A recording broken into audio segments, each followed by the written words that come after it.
أشهد أن لا إله إلا الله. السلام عليكم ورحمة الله تعالى وبركاته. أعوذ بالله من الشيطان الرجيم. وأعدوا لهم ما استطعتم من قوة ومن رباط الخيل ترهبون به عدو الله وعدوكم وآخرين من دونهم لا تعلمونهم الله يعلمهم وما تنفقوا من شيء في سبيل الله يوفى إليكم وأنتم لا تظلمون. رب اشرح لي صدري ويسر لي أمري واحلل عقدة من لساني يفقهوا قولي. الحمد لله والصلاة والسلام على رسول الله وعلى آله وصحبه أجمعين. أما بعد. সূরা আল আনফালে একটি আয়াত রয়েছে যা একটি আহ্বান জানাচ্ছে, যেখানে আল্লাহ মূলত উম্মার কাছে একটি দাবি করছেন। আমি আগেও এই আয়াতটি নিয়ে কথা বলেছি, কিন্তু আয়াতটির অন্তর্নিহিত অনেক রত্ন এখনও অনাবিষ্কৃত রয়ে গিয়েছে। তাই এই খুতবায় আমি কিছু সময় ব্যয় করতে চাই শুধুমাত্র এই আয়াতটির কিছু বিষয় নিয়ে আলোচনা করার জন্য। প্রথমে আয়াতটির সরল অনুবাদ করার মাধ্যমে শুরু করছি। আ'ইদ্দুলাহুম মাস্তাতা'তু মিন কুওয়াতিন। আয়াতটি নাজিল হয় মুসলিমদের বদর যুদ্ধে বিজয় লাভের পর। আমার ধারণা সকলেই বদরের যুদ্ধ সম্পর্কে জানেন। বদর শেষ হয়ে গিয়েছে, মুসলিমরা বিজয়ী হয়েছে আর শত্রুরা পরাজিত হয়েছে, আর আমরা প্রচুর প্রচুর প্রচুর পরিমাণে যুদ্ধলব্ধ সম্পদ সংগ্রহ করেছি। এটা ছিল আনন্দ উদযাপনের একটা উপযুক্ত সময়। দীর্ঘ সময় পর এই প্রথম মুসলিমরা বড় কোনো সুসংবাদ পেলেন, আর এই বিজয়ের ঠিক পরেই আল্লাহ বলছেন, শত্রুদের জন্য আগাম প্রস্তুতি গ্রহণ করো। আ'ইদ্দুলাহুম, তোমরা মাত্র বিজয় লাভ করেছ, আর আল্লাহ বলছেন তাদের উদ্দেশ্যে প্রস্তুত হও। এটা প্রত্যাশিত যে আল্লাহ যুদ্ধের আগে বলবেন তাদের উদ্দেশ্যে প্রস্তুত হও, কিন্তু এখানে আল্লাহ বলছেন তাদের উদ্দেশ্যে প্রস্তুত হও বিজয়ী হওয়ার পরে। আল্লাহ আপনাকে জানিয়ে দিচ্ছেন যে তারা ফিরে আসবে। তিনি জানিয়ে দিচ্ছেন তারা নিশ্চিহ্ন হয়ে যায়নি। প্রকৃতপক্ষে তাদের জন্য প্রস্তুত হও বলার মাধ্যমে আল্লাহ এটাও জানিয়ে দিচ্ছেন যে এই বিজয়ের জন্য তোমরা যে প্রস্তুতি নিয়েছ তা পরবর্তী যুদ্ধের জন্য যথেষ্ট নয়, তোমাদের আরও বেশি প্রস্তুতি প্রয়োজন। সেটাই আল্লাহ আমাদের জানিয়ে দিচ্ছেন। প্রতিটা বিজয়ের ক্ষেত্রেই পরবর্তী চ্যালেঞ্জটা আগেরটার চেয়েও বড় হয়ে থাকে। তাই এখনই তোমাদের প্রস্তুতি শুরু করতে হবে। হ্যাঁ, উদযাপন করার মতো কিছুটা সময় তো রয়েছে। এটা ভালো যে আমরা বিজয় লাভ করেছি, কিন্তু এর ঠিক পরেই তোমাদের মনোযোগী হতে হবে, কারণ শত্রু এখনও নির্মূল হয়নি। আ'ইদ্দুলাহুম, এখন কিভাবে আমরা তাদের জন্য প্রস্তুত হব? আল্লাহ আজ্জা জাল্লা বলছেন, মাস্তাতা'তুম মিন কুওয়াতিন। যে কোনো ধরনের শক্তি সম্ভব তা অর্জনের জন্য যথাসাধ্য প্রস্তুতি গ্রহণ করো। আ'ইদ্দুলাহুম মাস্তাতা'তুম মিন কুওয়াতিন। যে কোনো ধরনের শক্তি সম্ভব তা অর্জনের জন্য যথাসাধ্য প্রস্তুতি গ্রহণ করো। যেই শক্তি সম্ভব তোমরা সংগ্রহ করো। আরবি ভাষার দৃষ্টিকোণ থেকে মিন কুওয়াতিন হল তানাউ, যার অর্থ আল্লাহ এখানে শক্তির সংজ্ঞাকে সীমাবদ্ধ করেননি। আল্লাহ এটাকে একটিমাত্র জিনিসে সীমাবদ্ধ করেননি। আল্লাহ বলতে পারতেন যে আরও বেশি অস্ত্র সংগ্রহ করো অথবা সেনাবাহিনীকে আরও বেশি প্রশিক্ষিত করো। তিনি নির্দিষ্ট করে বলেননি। তিনি বলেছেন সম্ভাব্য সকল ধরনের শক্তি। এখানে প্রথম লক্ষণীয় বিষয় হলো আল্লাহ কখনোই আমাদেরকে প্রস্তুতির গণ্ডির বাইরে রাখছেন না। তোমরা মনে করেছ যে যুদ্ধ সমাপ্ত হবার সাথে সাথে প্রস্তুতি পর্ব শেষ হয়েছে, কিন্তু না, যুদ্ধে বিজয়ী হওয়ার ঠিক পরেই তাৎক্ষণিক পরবর্তী প্রস্তুতি শুরু হয়ে গিয়েছে। এখন দ্বিতীয় যে বিষয়টি আমরা এখানে শিখছি, যার প্রতি আমি আপনাদের মনোযোগ আকর্ষণ করব, তা হলো ক্ষমতা শুধু একক বিষয় নয়। ক্ষমতা বলতে কি বোঝায়, এর সংজ্ঞা সম্পর্কে সরল ধারণা থেকে আমাদেরকে বেরিয়ে আসতে হবে। উদাহরণস্বরূপ, এখনকার সময়ে অনেক মানুষ যারা গভীরভাবে চিন্তা করে না, তারা মনে করে যে যদি নির্বাচন সংঘটিত হয়, সেই নির্বাচনে যেই জয়ী হবে সেই ক্ষমতার অধিকারী, তাই না?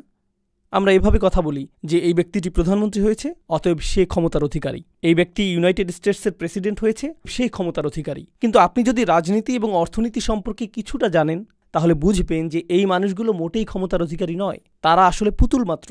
তাদের পেছনে এমন মানুষ রয়েছে যারা অনেক বেশি শক্তিধর, আর যেই মানুষগুলো আসলেই শক্তির অধিকারী তারা অনেক বেশি অদৃশ্য সেই সকল মানুষদের তুলনায়, যাদেরকে তারা আপনাদের সামনে উপস্থাপন করে, যাতে আপনারা মনে করেন যে এই ব্যক্তিগুলোই শক্তির অধিকারী। আপনি প্রধানমন্ত্রীর উপর রাগান্বিত হয়ে থাকেন, কারণ আপনি তো জানেন না যে কে তাকে ব্যবহার করছে।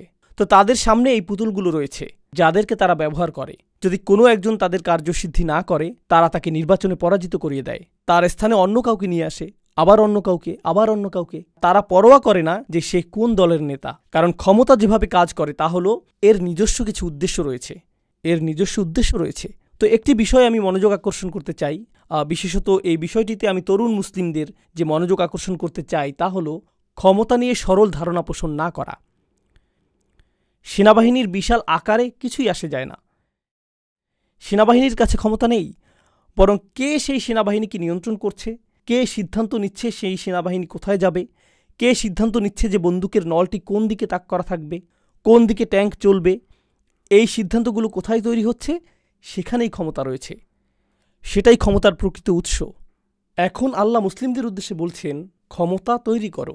তো এখন এটা একটা অনুশাসনে পরিণত হলো। প্রত্যেক মুসলিমের এটা চিন্তা করতে হবে যে আমাদেরকে ক্ষমতা তৈরির কথা ভাবতে হবে।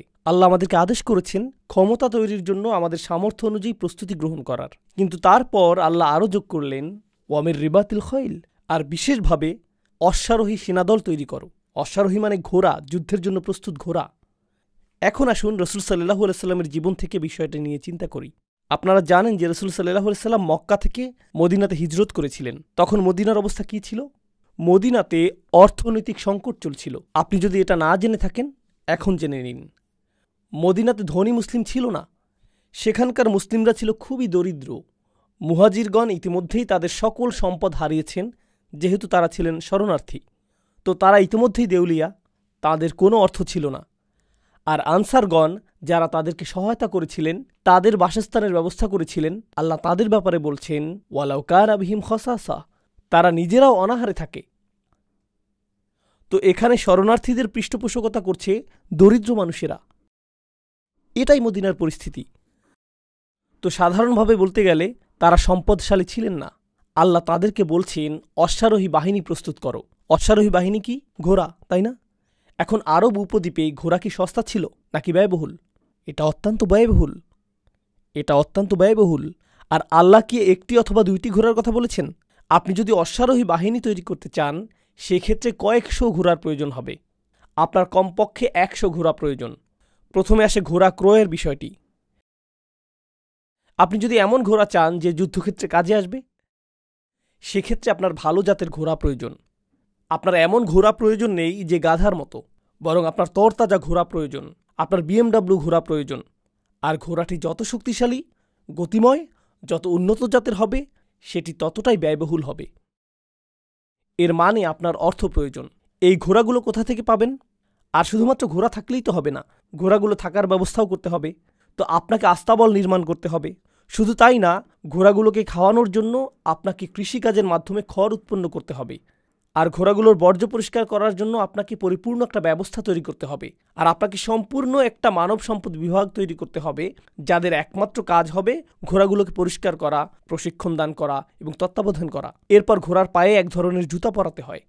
এই কাজে নিয়োজিত একটা সম্পূর্ণ শিল্প কারখানা নির্মাণ করতে হবে, যেখানে এই জুতা নির্মাণের জন্য বিশেষজ্ঞ কারিগর প্রয়োজন হবে। এই জুতাগুলো নির্মাণের জন্য আপনার ধাতব পদার্থের প্রয়োজন হবে, যন্ত্রপাতি প্রয়োজন হবে। আপনাকে সম্পূর্ণ একটা শিল্প কারখানা সৃষ্টি করতে হবে, যেখানে ঘোড়ার জুতা তৈরি হবে। এটা ছাড়াও ঘোড়ার উপরে বসার জন্য আপনার চামড়ার আসন প্রয়োজন। সেটা কে তৈরি করবে? এর জন্য চামড়া কোথায় পাবেন? গদি কোথায় পাবেন? কোথায় পাবেন আকার নির্ধারণী? আর এই সব কিছু করার পর আপনার এমন মানুষের প্রয়োজন হবে যারা তরুণ যোদ্ধাদের ঘোড়ায় চড়ার প্রশিক্ষণ প্রদান করবে। তো আল্লাহ যখন বলছেন সকল ধরনের শক্তি সঞ্চয় করো, তো আমরা মনে করি হ্যাঁ আমরা এটা করে ফেলবো, আমরা জিহাদ করব। কিছুক্ষণের জন্য একটু থামুন, একটু থামুন।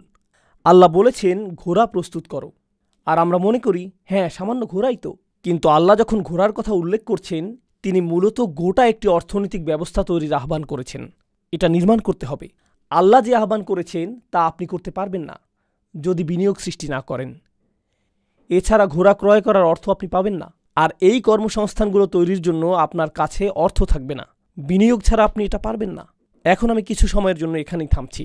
এই আয়াতটিতে আরও অনেক কিছু বলা হয়েছে, কিন্তু আমি সেই চিন্তা কিছুক্ষণের জন্য থামিয়ে রাখছি। মুসলিমরা একটা সংকটের মধ্যে রয়েছে। আর এই গত 1 বছরে এটা বেশ স্পষ্টভাবেই প্রমাণিত হয়েছে যে যদিও আমাদের সংখ্যা পৃথিবীর মোট জনসংখ্যার 20% বেশি, গণহত্যা বন্ধের জন্য আমাদের সকলের সম্মিলিত কান্না এবং চিৎকার বাস্তবিক অর্থে কিছুই করেনি। বাস্তবিক অর্থে এটা কিছুই করেনি। আর আমরা সকলেই জানি যে যা ঘটছে তার জন্য অমুসলিমরা যখন উদ্বিগ্ন হয়ে পড়েছে তখনই এটা গুরুত্বপূর্ণ বিষয়ে পরিণত হয়েছে। পৃথিবী এটাকে অধিক গুরুত্বপূর্ণ হিসেবে গ্রহণ করা শুরু করেছে এজন্য না যে মুসলিমরা বলেছে নিরাপরাধ বেসামরিক মানুষদের হত্যা করা অনুচিত, হাসপাতালগুলোতে বোমা নিক্ষেপ করা অনুচিত, স্কুলে বোমা নিক্ষেপ করা অনুচিত, নিরাপরাধ মানুষকে কারাগারে রাখা অনুচিত। এটা এজন্য গুরুত্ব পায়নি যে মুসলিমরা এটা বলেছে, কারণ মুসলিমরা এটা বলে আসছে আরও ৭০ বছর ধরে। বরং এটা এজন্য ঘটেছে কোনো এক শ্বেতাঙ্গ তরুণী টিকটকে কান্নাজড়িত কণ্ঠে বলেছে, আমি বিশ্বাস করতে পারছি না কি ঘটে যাচ্ছে। কয়েক মিলিয়ন মানুষ এটা দেখল, আর এখন এটা গুরুত্বপূর্ণ বিষয়ে পরিণত হয়ে গেল। এখন পৃথিবী বলছে যে হ্যাঁ, এটা আসলে একটা সংকট। জানেন এটা কি প্রমাণ করছে? এটা প্রমাণ করছে যে আমরা যত উচ্চস্বরেই চিৎকার করি না কেন, কেউই তা শুনছে না, কেউই গুরুত্ব দিচ্ছে না। জানেন কখন মানুষ গুরুত্ব দেয় না? যখন আপনার কোনো ক্ষমতা থাকে না, তখনই মানুষ গুরুত্ব দেয় না। যখন আপনার কাছে ক্ষমতা থাকে তখন আপনি একটা কথা বলেন আর গোটা পৃথিবীতে কম্পন শুরু হয়। যখন আপনার ক্ষমতা না থাকে যত জোরে সম্ভব আপনি চিৎকার করতে পারেন, কিন্তু এতে কোনো পরিবর্তন আসে না, এতে কোনো পরিবর্তন আসে না। কখনো কখনো আপনার যখন ক্ষমতা থাকে আপনার মুখ খোলারও প্রয়োজন হয় না, আপনা আপনি কাজ হয়ে যায়। কোনো কোনো মানুষের ক্ষমতা রয়েছে তার পরিবারের মাঝে, আর জানেন সেটা কিভাবে বোঝা যায়? যখন সে হেঁটে যায় সকলের আচরণের ধরন পাল্টে যায়। তাকে কণ্ঠস্বর উঁচু করতে হয় না, তাকে চিৎকার চেঁচামেচি করতে হয় না, তাকে কাউকে আঘাত করতে হয় না, কারণ ইতিমধ্যেই তার ক্ষমতা রয়েছে। তো এটা আমাদেরকে উপলব্ধি করায়, আর এটা স্বাচ্ছন্দ্য দানকারী অনুভূতি না। মুসলিমরা ফিলিস্তিনের এই পরিস্থিতির মধ্য দিয়ে নিজেদের সম্পর্কে একটা বিষয় উপলব্ধি করতে পেরেছে। আমাদেরকে আয়নার দিকে তাকিয়ে উপলব্ধি করতে হবে যে কতটা ক্ষমতাহীন আমরা হয়ে গেছি। এটা কুৎসিত একটা বিষয়। ক্ষমতাহীন বোধ করাটা একটা কুৎসিত বিষয়। বিশেষ করে পুরুষ মানুষেরা বিষয়টা লক্ষ্য করুন। যখন আপনি কাজ খুঁজে পান না, যখন আপনি কাজ পেতে সক্ষম না, যখন আপনি নিজ পরিবারের ব্যয় বহন করতে সক্ষম না হন, যখন আপনি এমনকি নিজের দায়িত্ব বহন করতে পারেন না, অন্য কাউকে আপনার দায়িত্ব বহন করতে হয়, আপনি কি বুঝতে পারছেন সেটা কতটা লজ্জাজনক?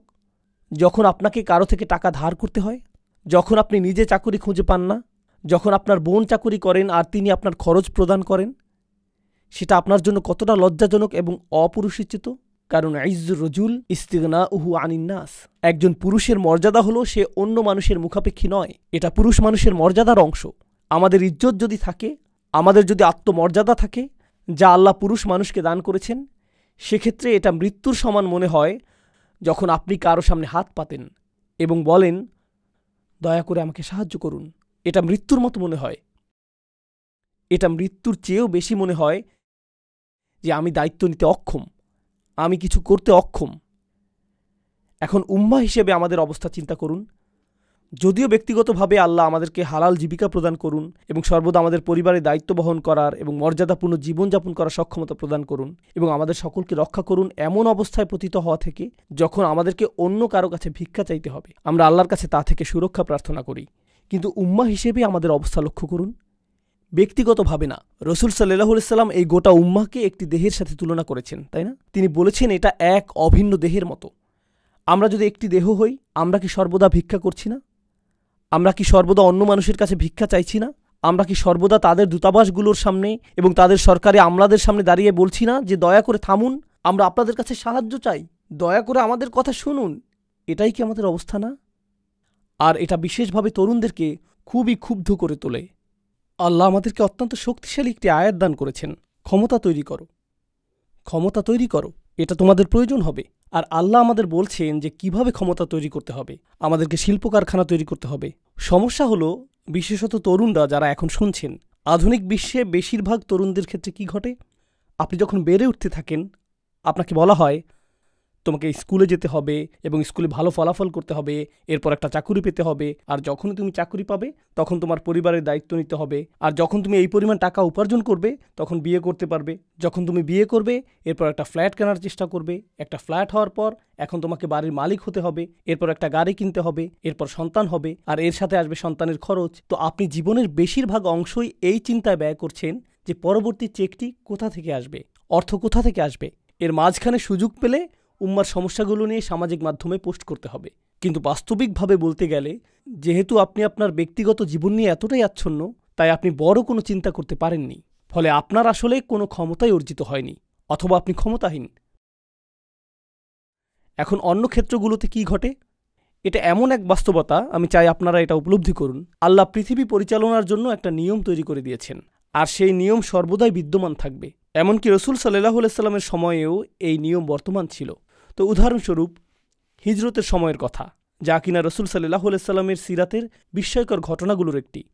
হিজরতের সময় আল্লাহ আবু বকর রাদিয়াল্লাহু তাআলা আনহুর সহায়তার ব্যবস্থা করেছিলেন, আর আবু বকর রাদিয়াল্লাহু তাআলা আনহু হিজরতকে সফল করতে সক্ষম হয়েছিলেন কারণ তিনি উট ক্রয়ের জন্য অর্থ ব্যয় করেছিলেন, তিনি পথ প্রদর্শকের জন্য অর্থ ব্যয় করেছিলেন, তিনি ভ্রমণের জন্য ব্যয় করেছিলেন, তিনি ছিলেন সফল ব্যবসায়ী, আর হিজরতের সেই যাত্রাটিকে সহায়তা করার জন্য তিনি সেই সম্পদকে ব্যবহার করতে সক্ষম হয়েছিলেন। আবার রসুল সাল্লাল্লাহু আলাইহি সাল্লাম উপার্জনের উদ্দেশ্যে কাজ করা বন্ধ করে দিয়েছিলেন, তিনি নিজে উপার্জন করা বন্ধ করে দিয়েছিলেন। তিনি দিন রাত রাসূল হিসাবে দায়িত্ব পালন করেছিলেন। রাসূল হিসেবে কিভাবে আপনি দায়িত্ব পালন করতে পারবেন যখন আপনার কোনো উপার্জন নেই? খাবার কোথা থেকে আসবে? আর এটা সম্ভব হয়েছিল কারণ খাদিজা রাদিয়াল্লাহু তাআলা আনহার গোটা একটা ব্যবসা প্রতিষ্ঠান ছিল, যা রাসূল সাল্লাল্লাহু আলাইহি সাল্লামের কার্যক্রমের অর্থায়ন করে যাচ্ছিল। এরপর তিনি তার দায়িত্ব পালনে সক্ষম হয়েছিলেন। এমনকি পৃথিবীর ইতিহাসের সবচেয়ে মহৎ মিশনটি, অর্থাৎ রাসূল সাল্লাল্লাহু আলাইহি সাল্লামের সিরাতের পেছনেও ব্যবসায়িক সহায়তা জড়িত ছিল, তাই না? তেমনটাই কি ঘটেনি? আর এখন কি ঘটে জানেন? এখন কি ঘটে? যখন আমরা বলি যে মুসলিমদেরকে শক্তিশালী ব্যবসায়িক সম্পর্ক তৈরি করতে হবে, মুসলিমদেরকে শক্তিশালী অর্থনীতি গড়ে তুলতে হবে, আস্তাগফিরুল্লাহ ভাই, অর্থনীতি তো দুনিয়া, আমাদেরকে আখিরাত নিয়ে চিন্তিত হওয়া উচিত। তো আল্লাহ যখন বলছেন যে অশ্বারোহী বাহিনী প্রস্তুত করো, আর এই কারণে কোনো ব্যক্তি কিছুটা অর্থ সংগ্রহ করেছে ঘোড়া কেনার জন্য, তখন আমরা বলছি আস্তাগফিরুল্লাহ ভাই, কেন আপনি অর্থ সংগ্রহ করেছেন? দুনিয়া নিয়ে চিন্তা করবেন না। তখন তার মুখে একটা চপটাঘাত দিয়ে আপনার বলা উচিত যে যান কোরআন পাঠ করুন গিয়ে। আল্লাহ আমাদেরকে ক্ষমতা সৃষ্টি করতে বলছেন, আর আপনি ক্ষমতা সৃষ্টি করতে পারবেন না কি সৃষ্টি ছাড়া? সম্পদ। আপনাকে সম্পদ সৃষ্টি করতে হবে। আজকের এই উপস্থিতির মধ্যে কিছু মানুষ রয়েছেন ব্যবসায়ী, আর আলহামদুলিল্লাহ আল্লাহ তাদেরকে সফলতা দান করেছেন। হয়তো আপনি একটি রেস্তোরাঁর মালিক, হয়তো আপনি মুদি দোকানের মালিক, হয়তো আপনি পেট্রোল পাম্পের মালিক, আমি জানি না আপনারা কিসের মালিক, হয়তো আপনারা হাউজিং ব্যবসা করছেন। আল্লাহ আপনার ব্যবসায় সফলতা প্রদান করেছেন। আর আল্লাহ যদি ব্যবসায় আপনাদের সফলতা দিয়ে থাকেন, জানেন আপনার প্রতি আমার উপদেশ কি? তা হলো আমাদেরকে অর্থনৈতিক সুসম্পর্ক গড়ে তুলতে হবে, আমাদেরকে ক্ষমতা তৈরি করতে হবে, মুসলিমদের মধ্যেই অর্থ আবর্তিত হতে হবে। যদি আপনার একটি ব্যবসা থাকে আর আপনার গাড়ি মেরামত করার প্রয়োজন হয়, তাহলে গাড়িটি কাছের মুসলিম ব্যবসায়ীদের কাছ থেকে মেরামত করুন। আবার যখন তিনি যন্ত্রাংশ ক্রয় করবেন, তার সেটা মুসলিমদের কাছ থেকে ক্রয় করা উচিত। এভাবে একে অপরকে সহায়তা করতে হবে। আর যখন মুসলিম ব্যবসাগুলো সাফল্য লাভ করতে থাকবে, তখন তারা বেশি বেশি মুসলিমদেরকে নিয়োগ দিতে শুরু করবে, আর ধীরে ধীরে তারা এই অর্থনীতি গড়ে তুলবে। এখন অধিক সংখ্যক মানুষ যখন অধিক পরিমাণ অর্থনৈতিক শক্তি অর্জন করবে, তখন স্থানীয় প্রতিষ্ঠানগুলো আরও শক্তিশালী হতে থাকবে। এটা সর্বশেষ ভাবনা যা আমি আপনাদের সাথে শেয়ার করব, যেহেতু হাতে খুব একটা সময় বাকি নেই। আমরা অভিযোগ করি যে উদাহরণস্বরূপ ইসরায়েলি লবি আমেরিকান রাজনীতিবিদদের পেছনে শত শত মিলিয়ন ডলার খরচ করে তাদের সিদ্ধান্তকে প্রভাবিত করার জন্য। আমরা কখনো এই প্রশ্ন করি না যে কোথা থেকে তারা এই শত শত মিলিয়ন ডলার পেল। আমরা কখনো এই প্রশ্ন করি না যে আমাদের কাছে যদি এই শত শত মিলিয়ন ডলার থাকতো, আমরা কি তা এভাবে ব্যয় করতাম রাজনীতিকে প্রভাবিত করার জন্য, নাকি তা প্রমোদ ভ্রমণের পিছনে ব্যয় করতাম? আমাদের মানসিকতাটা কি? আমরা ক্ষমতা সৃষ্টির প্রেক্ষিতে চিন্তা করি না, আমরা ক্ষমতার জন্য বিনিয়োগ করি না। আমরা বিনিয়োগ করি হয়তো আমাদের নিজেদের জন্য, অথবা যখন কোনো সংকটের কারণে অনুশোচনা বোধ করি, তখন সেই সংকটে সাহায্যের উদ্দেশ্যে ব্যয় করি। কিন্তু যেই সকল মানুষ ক্ষমতা সম্পর্কে বোঝে, জানেন তারা কোথায় বিনিয়োগ করে? তারা বিনিয়োগ করে গণমাধ্যমে, তারা বিনিয়োগ করে শিক্ষা খাতে, তারা বিনিয়োগ করে ব্যবসায়, তারা এই ক্ষেত্রগুলোতে বিনিয়োগ করে। আর যখন তারা এই ক্ষেত্রগুলোতে বিনিয়োগ করে, তখন তারা এমনকি রাজনীতিকেও নিয়ন্ত্রণ করতে শুরু করে। গণমাধ্যমকে যেই নিয়ন্ত্রণ করবে, রাজনীতিতে তার বড় একটা প্রভাব থাকবে। ব্যবসা বাণিজ্যকে যে নিয়ন্ত্রণ করবে, তার একটা বড় প্রভাব থাকবে। শিক্ষা খাতকে যে নিয়ন্ত্রণ করবে, রাজনীতিতে তার একটা বড় প্রভাব থাকবে। মুসলিমরা যদি ক্ষমতা তৈরি করতে হয়, তাহলে আমাদেরকে বুঝতে হবে যে সেই ক্ষমতার পেছনে কি রয়েছে, আর এরপর আমাদের সেই ক্ষমতা তৈরি করা শুরু করতে হবে। আল্লাহ বলেছেন, আ'ইদ্দুলাহুম মাস্তাতা'তুম মিন কুওয়াতিন অমির রিবাতিল খাইল। আর মুসলিমরা যখন এই ধরনের ক্ষমতা তৈরি শুরু করবে, আমরা জানি তখন কি ঘটবে। আল্লাহ বলছেন, তুরহিবুনা বিহি আদুওয়াল্লাহ, এমনকি তোমাদের এই ক্ষমতা তৈরিকালীন সময়েও আল্লাহর শত্রুরা ভীত সন্ত্রস্ত হয়ে পড়বে। আপনারা জানেন উপনিবেশকারী শক্তি ব্রিটিশ এবং ফ্রেঞ্চ যখন মুসলিম বিশ্বকে উপনিবেশে পরিণত করেছিল, তারা বুঝতে পেরেছিল যে মুসলিমরা কত শক্তিশালী, তারা সেটা বুঝতে পেরেছিল। তো এমনকি তারা প্রস্থান করার আগেও কিছু অপকর্ম করে গেছে। তারা প্রস্থান করেও সেখানে থেকে গিয়েছিল। আপনারা তা জানেন, তাই না? তারা আলজেরিয়া থেকে প্রস্থান করেছিল কিন্তু ছেড়ে যায়নি। তারা সেনেগাল থেকে প্রস্থান করেছিল, পাকিস্তান থেকে প্রস্থান করেছিল, বাংলাদেশ থেকে প্রস্থান করেছিল, কিন্তু ছেড়ে যায়নি। তারা কি রেখে গিয়েছিল? তারা এমন সব পদ্ধতি রেখে গিয়েছিল যার ফলে মুসলিমরা কখনোই অর্থনৈতিকভাবে স্বাবলম্বী হতে পারবে না। তাদেরকে সবসময় ঋণের উপর থাকতে হবে, তাদেরকে সবসময় এভাবে হাত পেতে থাকতে হবে। তো যদিও আমরা প্রস্থান করছি, আমরা তাদেরকে ভিক্ষুক হিসেবে রেখে যাচ্ছি। তারা তাদের গোটা পদ্ধতিকে নির্মাণ করেছে, তাদের গোটা সম্পত্তি এবং সাম্রাজ্যকে নির্মাণ করেছে মুসলিমদের শ্রম এবং ঘামের বিনিময়ে, কিন্তু মুসলিমদেরকে তারা ভিক্ষাবৃত্তি এবং ছিন্ন ভিন্ন অবস্থায় রেখে গেছে। এটাই তাদের পরিকল্পনা। কৌশলটি সামরিক নয়, কৌশলটি আসলে অর্থনৈতিক। দক্ষিণ এশিয়ার মুসলিমরা ব্রিটিশদের দ্বারা বিজিত হয়েছিল, আমরা সেটা জানি। আপনারা ইংল্যান্ডে বসবাস করেন, আপনারা জানেন যে এই দেশটি কত ছোট, তাই না? আপনারা কি নিজে নিজে কখনো চিন্তা করেছেন যে এই ছোট জাতিটা কিভাবে এটা করল? আর দক্ষিণ এশিয়াতে আমাদের জনসংখ্যা অনেক। কিভাবে এই অল্প কিছু মানুষ সেই গোটা একটা মহাদেশকে উপনিবেশে পরিণত করল?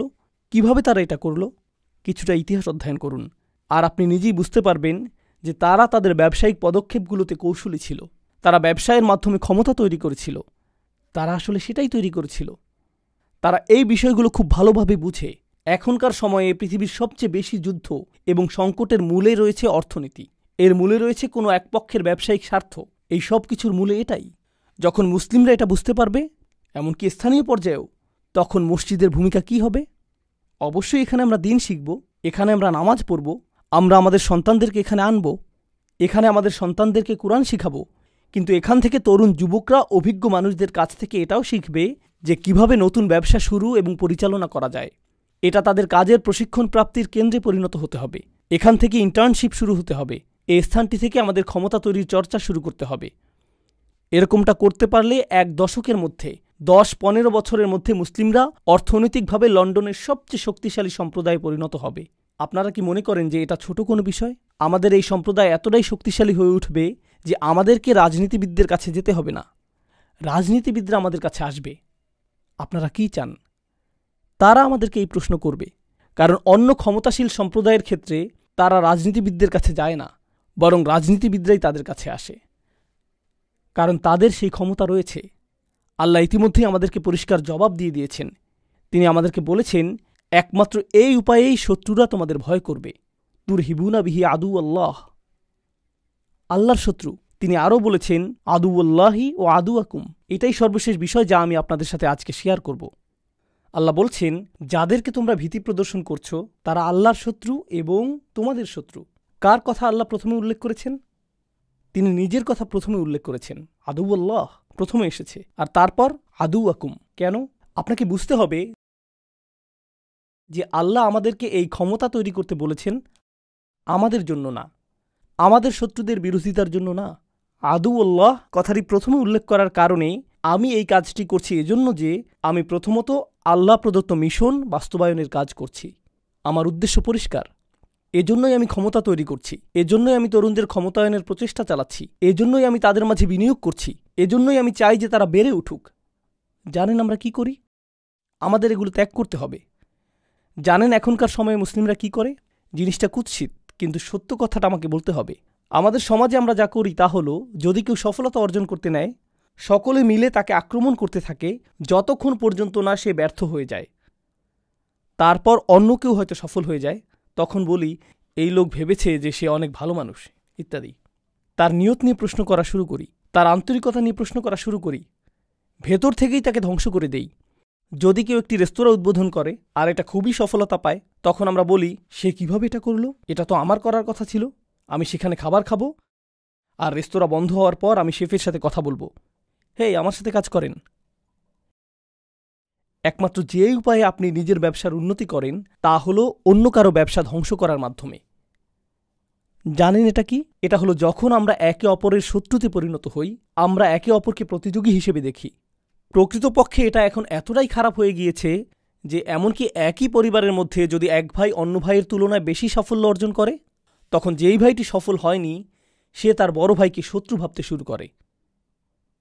সে এটা মেনে নিতে পারে না, সে এটা সহ্য করতে পারে না। আমাদের নিজেদের মধ্যে উলাইয়া থাকতে হবে। আপনারা জানেন আল্লাহ বলছেন, আল্লাযীনা কাফারু বা'দুহুম আউলিয়াউ বা'দ, কাফেররা একে অপরের সহায়ক। জানেন তাদের ক্ষেত্রে কি ঘটে? যখন তাদের কেউ ব্যবসা শুরু করে, অন্যরা বলে, হেই, তোমার ব্যবসা ভালো চলছে, কিন্তু আমার মনে হয় এতে আরও অনেক উন্নতি করা সম্ভব। আমি একটা রেস্তোরাঁ খুলেছিলাম যেটা ঠিক তোমারটার মতোই ছিল, কিন্তু আমি সফলতা পেয়েছিলাম এভাবে এভাবে। আমি যা করেছি তা থেকে তোমাকে বলছি, ফ্রি উপদেশ দিচ্ছি। আসো, এটা করতে হবে, ওটা করতে হবে, আসো তোমাকে এভাবে প্রশিক্ষিত করি এবং এভাবে তৈরি করি।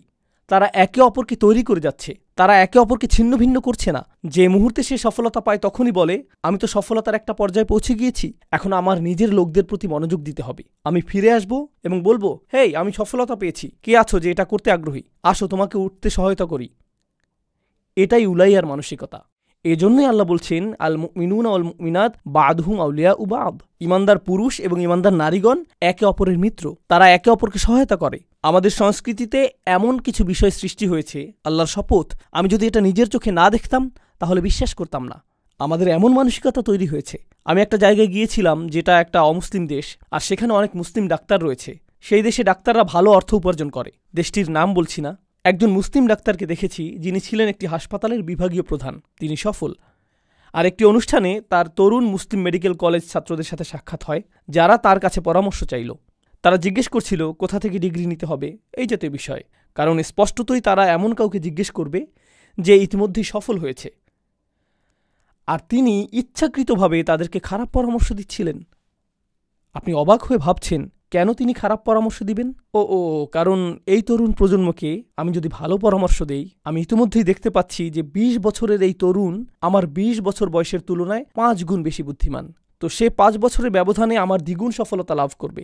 যা অর্জন করতে আমার ২০ বছর লেগেছে, সে সেটা ৩ বছরে করে ফেলবে। আমি এই ধরনের প্রতিযোগিতা চাই না। আমি তাকে খারাপ পরামর্শ দিব, যাতে যথাসম্ভব তার অগ্রগতিকে ধীরগতি করে দিতে পারি। এটা খুবই কমন একটা মুসলিম মানসিকতা। আর যতক্ষণ পর্যন্ত আমাদের এই মানসিকতা থাকবে, সর্বশেষ এই বিষয়টি আমি আপনাদের সাথে শেয়ার করব, যতক্ষণ পর্যন্ত আমাদের এই মানসিকতা থাকবে, আমরা ক্ষমতা অর্জন করতে পারবো না। আমরা এই আয়াতের অনুসরণ করতে পারবো না। ওয়া আ'ইদ্দু লাহুম মাসতাতা'তুম মিন কুওয়াতিন।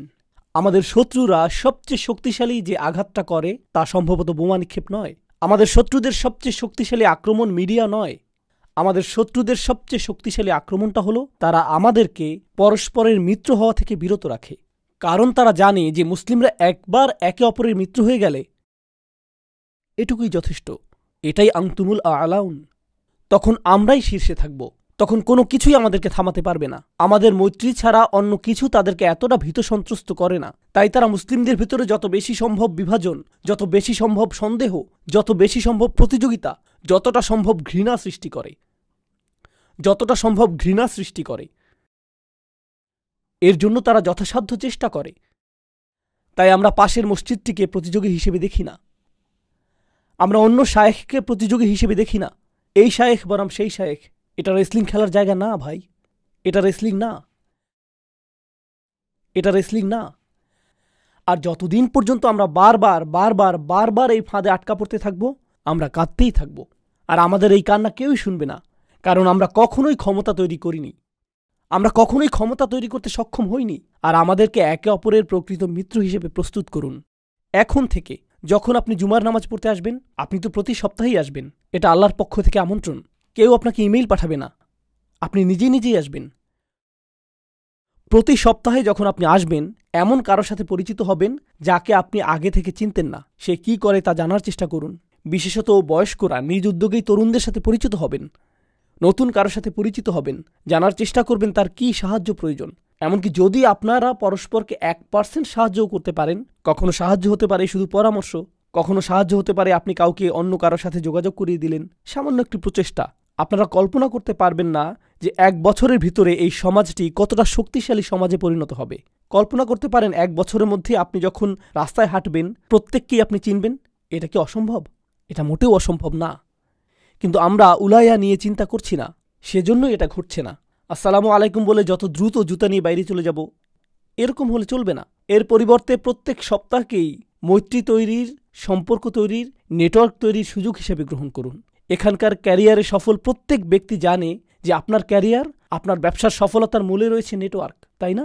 কয়েকশো নেটওয়ার্ক, কখনো কয়েক হাজার নেটওয়ার্ক প্রতি সপ্তাহে চোখের সামনে থাকে। এটা একটা মুসলিম সমাবেশ যা প্রতি সপ্তাহে আল্লাহ আপনার জন্য আয়োজন করেছেন, যাতে মুসলিমরা পৃথিবীর বুকের সবচেয়ে শক্তিশালী জাতিতে পরিণত হতে পারে। আমরা শুধু এটা ব্যবহার করছি না। আল্লাহ আজ্জা জাল্লাহ আমাদেরকে তার প্রত্যাশিত উম্মাতে পরিণত করুন এবং এই উম্মাকে বিজয় দান করুন। বারাকাল্লাহু লি ওয়া লাকুম ফিল কুরআনিল হাকিম ওয়া নাফা'নি ওয়া ইয়্যাকুম বিল আয়াতি ওয়া যিকরিল হাকিম। أشهد أن لا